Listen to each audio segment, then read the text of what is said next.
What's up, everybody? Even though the Elden Ring DLC is nowhere in sight, that hasn't stopped fans from putting on their tinfoil hat and trying to figure out where the entrance will be. And in today's video, I wanted to talk about 4 possible entry points to the Elden Ring DLC. So first, let's talk about the most obvious in terms of lore. It would obviously be Miquella's cocoon. Now, Miquella's cocoon is in Mohg's palace, which is an optional area with a very hard boss. So it would make sense in a lore perspective because Miquella is literally in the cocoon right then and there. It would be a good portal to bring you into another area where the DLC could take place. It is heavily speculated that the DLC will be heavily centered around Miquella, as he is the only character that we see on the one promotional screenshot. So in a lore perspective, it makes total sense that this would be the entry point. But practically, I highly doubt this will be the case, and there's a couple reasons why. First of all, this area is hidden behind a side quest. You have to meet with White Mask Vare, then you have to either do some PvP or kill a specific NPC, and then you have to dip the cloth in the blood of one's maiden. All of that just to get access to the area. And then again, you're still not out of the woods yet. You have to fight through a hard area to finally get to Mohg, who himself is very difficult. Now, don't get me wrong, I know that the DLC will be extremely challenging and will most likely be endgame content, but if you are putting the DLC behind all these barriers, some of the newer players might not be able to access it or might get frustrated. So that is something to consider. Also, keep in mind that according to this website, only 58% of the players actually burn the Erd Tree.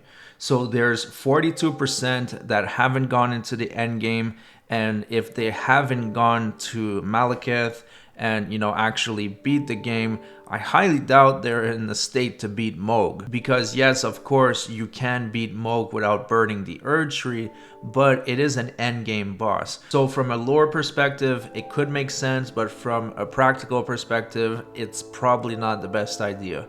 Now let's take a look at our second possible entry point. If you go to the Elfile inner wall bonfire, you will see one of the most suspicious doors I have ever seen in any From Software game. So the door is cracked open and you can see a ray of light that is passing through, but that is not outside light, because if you turn around at night, you will see that the sky is dark, yet this light is golden. So it is definitely coming from somewhere else, another universe, another dimension, or whatever you might believe. But this door is extremely suspicious. It's covered in roots from the Halleck tree, it's halfway open, and this could be a good entrance point for the DLC. It's pretty late in the game, and it would match with the endgame content of the DLC, but there's an issue. Basically, Miquella's Halleck tree is a hidden area within a hidden area. So to access it, first you have to get to the consecrated snowfields, which involves getting the 2 secret medallions, which is once again optional side content.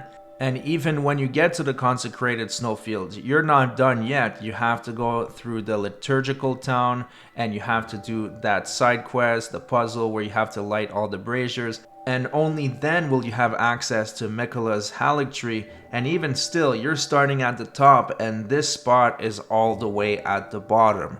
So it would be quite a big ask to ask every single player that wants to play the DLC to go through all that. Because for the From Software veterans, of course, it won't be a problem. You already have this area unlocked. But for some of the newer players that just start playing with Elden Ring, they might not be there. They might not be able to get there. And of course, everybody wants to get their hands on the shiny new DLC. So putting it so far and so deep in the game might not be the best idea. even though the door looks extremely suspicious, but maybe it has another purpose. I don't know everything about this game. I'm not that deep in the lore, so if there's any other reason for that door to be there, please let me know in the comment, especially when I realized that the lighting wasn't coming from the outside. It really piqued my curiosity. Now let's take a look at the third possible entry point. Believe it or not, the Grand Lift of Dectus and the Grand Lift of Rold could be entry points to the DLC. And although it might not be the most spectacular lore-wise or visually speaking, it makes sense in terms of gameplay, because these are points that every single player will access at some point. Even if you haven't burned the Erdtree yet, you will definitely have to use one of these lifts. I know there's workarounds when it comes to the Grand Lifts of Dectus, but at least most of the people will interact with it. And that's why it could make sense to be welcoming to the new players. You would find a certain medallion that comes included with the DLC, or you have to find it somewhere, and then that opens up a new area. The lift would either go down or further up, and it would bring you to the DLC. Is it the most spectacular option? Absolutely not, but it's definitely the most practical. Now, From Software's DLC entry points are anything but traditional, especially when you think of the Bloodborne DLC entry point. You definitely needed a guide to get in there. You would have to pick up a certain item and then stand in a certain spot for a Cthulhu-esque monster to pick you up and bring you to the DLC. Yes, it could be accessed very early on, but you definitely needed to know where you're going. Most traditional games, when you buy a DLC, it just unlocks the missions or the content immediately. And obviously From Software is going a different route, which I love. I absolutely love the way they're handling it. In Dark Souls 3, you had Slave Knight Gale that was available pretty early on in the game as he was kneeling down. And when you talk to him, that would open up the painting of Ariandel. So that was a very late game DLC available early on. So this could happen here. It could either be at the Grand Lift of Dectus or Rold, and it would be a secret medallion.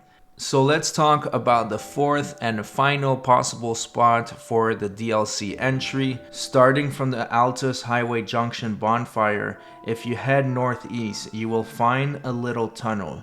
And if you go through that tunnel, you will eventually find a couple enemies and a statue of Melania and Mikola that are embracing.